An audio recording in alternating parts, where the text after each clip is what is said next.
हाँ ओ गायक के गायिका के हम धन्यवाद देते पड़े जवन गायिका एक गीत के गौले में कौन मास्टर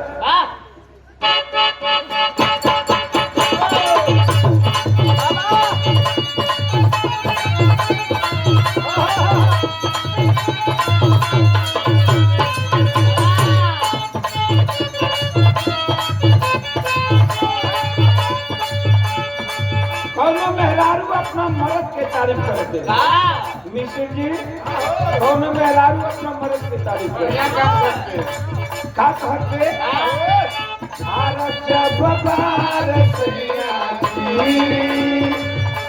लागत कमाल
इशारा से